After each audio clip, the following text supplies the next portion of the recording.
boss.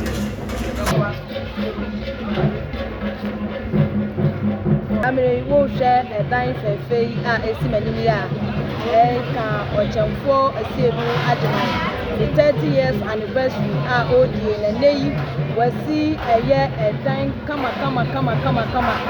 the Ohemaa a year Nana Amanua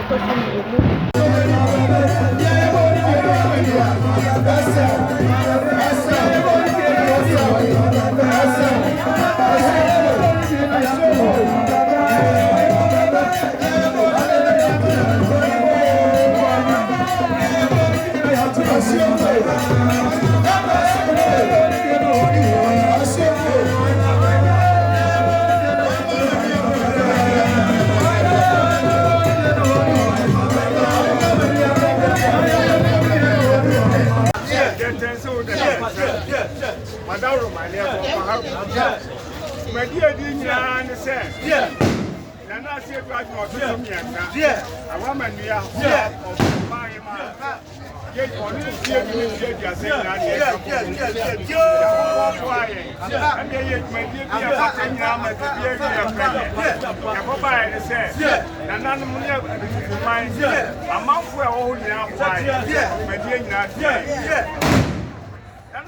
I'm from so what in one son. I'm a bachelor.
wama Abetifi yenya amai mfie enutina imprintinda efosi yadamu nyina se se maba na dwumadi ebewie peye edo bibia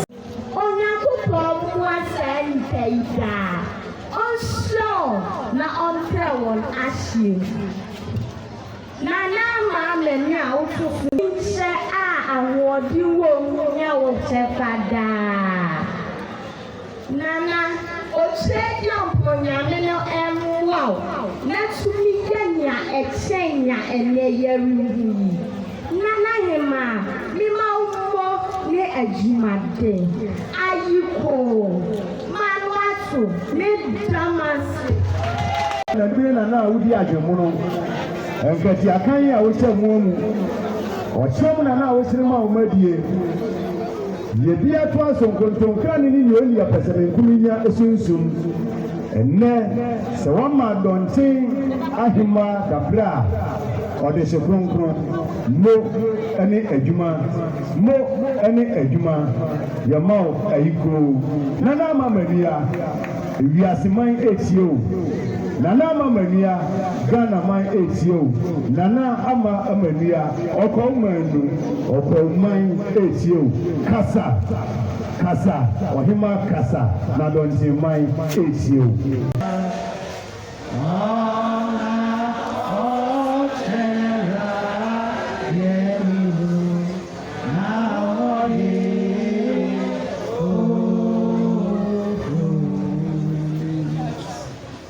Asiedu Agyeman III.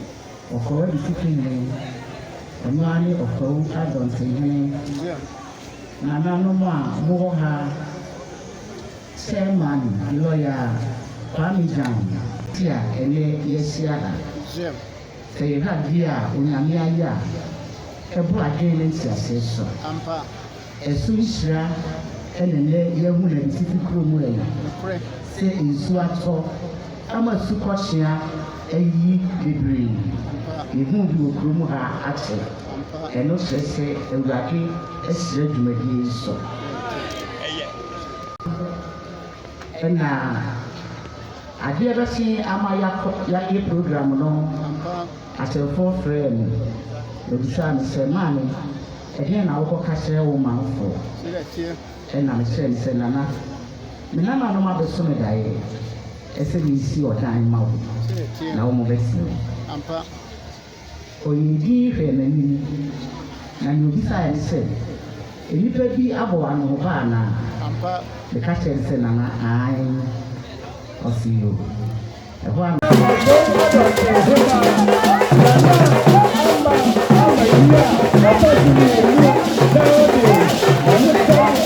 Yeah.